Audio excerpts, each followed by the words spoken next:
You're listening to Soap Dirt, the latest in television entertainment news. Hey there, Young and the Restless fans. Belinda from Soap Dirt here. I've got your 2-week spoilers. These run from Monday, March 11th, all the way through Friday, March 22nd. I'm excited to unpack these all for you. If you have not, please reach down, click subscribe so you don't miss any of our updates.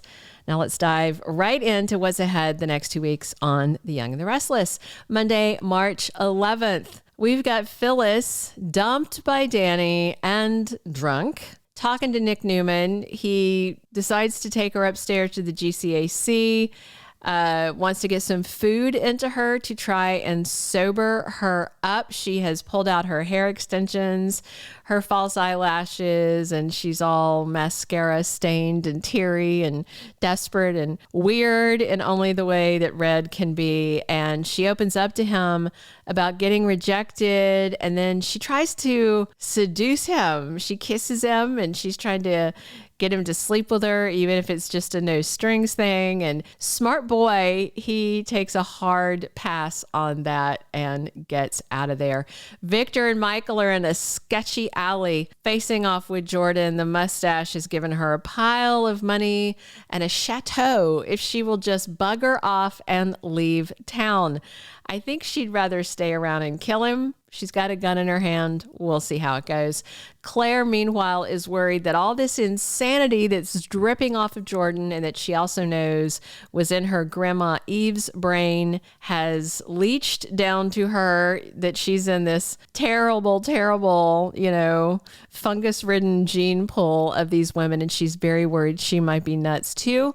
Her grandma Nikki is there to reassure her. And Nikki also spends some time telling Claire about her sketchy early years and her hooker/stripper past and how she met Victor and how he changed her life. Tuesday, March 12th, we've got Nick making a bold move. I hope it is not to turn back around and knock on Phyllis's door. I hope it's to go ask somebody else out. He definitely needs to get laid. That would maybe do something about the stick that he's carrying in the rectal region. We've also got Victor planning for revenge on Jordan. Oh my gosh, this Jordan thing needs to be over. Victor's so smart. He's a chess player. Shouldn't he be 3 moves ahead? Why is that lunatic still running loose? And, maybe he needs to chunk her wherever he chunked Marco Anicelli. Victoria Newman has to defend her daughter Claire. So I wonder if Claire has gone rogue, because we do know that one of the Newman family members is going to go rogue and mess up Victor's plan to ensnare Jordan.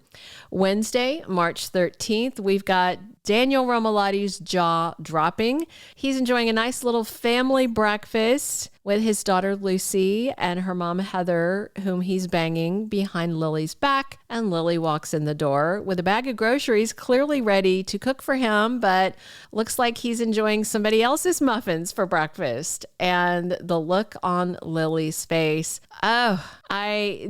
Josh Griffith has missed the boat on decent soap writing if he does not have her explode and fire both the cheaters. Meanwhile, Devon and Billy face off at work. I could care less, honestly, about the name change, about them arguing over new drapes for the office, or what other gripping business drama Josh has planned for us. Yawn with a capital Y. Victor goes all out to protect Nikki Newman. Clearly, Jordan's still lurking. Midweek, Thursday, March 14th, Abby is playing peacemaker. I'm guessing that's at the office, possibly between her Uncle Billy and her lover, Devon. Ashley Abbott's giving off mixed signals to Tucker on Thursday. Ashley is giving off so many signals. I would think she is a disco ball on crack. There's at least 2 personalities in that head and about 4 more voices. And I don't think Tucker has any idea he is dealing with Sybil or some other multiple personality issue. And clearly, poor Ashley has a broken brain. I think it's Tucker's fault. Daniel has a tough choice to make. I don't think he really does. I hope Lily doesn't give him a choice, because he crawled in bed with his ex. That means he already made his choice. So I don't know who's writing the spoilers over there, but we may have to disagree on the word tough and choice. Friday, March 15th, Audra is pushing back on Tucker. She does not want to hear anything about him being worried about his ex or any of that. She just wants to go to Paris with her man and continue their tour of friskiness.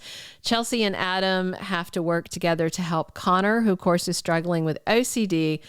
And speaking of parental issues, Summer and Kyle have one. Something's going on with Harrison Locke by the end of this week. And then we go into the week of Monday, March 18th through Friday, March 22nd. We're going to have Lily Winters suddenly single, angry at her ex. I think possibly also angry at her brother for not telling her that Daniel was creeping around with his ex while she was out of town. I am still hoping we're going to get a big firing scene. I was hoping that was why Michelle Morgan was back as Amanda Sinclair, was to do the paperwork to get those two out of Chancellor-Winters or Abbott Chancellor-Winters or Chancellor-Winters Newman Abbott, whatever they want to call it. Aren't those all the same last names that Abby has now? She's got like 5 last names on the credits. It is ludicrous. All right, Jordan Howard's time is running out the week of March 18th, but I think we can all agree it's taking way too long. How many more wigs does she have in that purse? Let's get it over with. And I wonder if Kyle Abbott is going to use whatever's going on with Harrison to get closer to Summer and try to pull her away from Chance before things get even more serious with them, because, you know, Kyle can't be alone and his rebound just rebounded him back towards his wife. Ashley Abbott's other personality may take over completely. Soon we're going to have Audra, Jack, Tucker, and others completely stunned by what goes on and the bizarre twist that she takes. Nate and Chance are feeling stuck between the Abbotts and the Winters as they play their petty reindeer games at CW.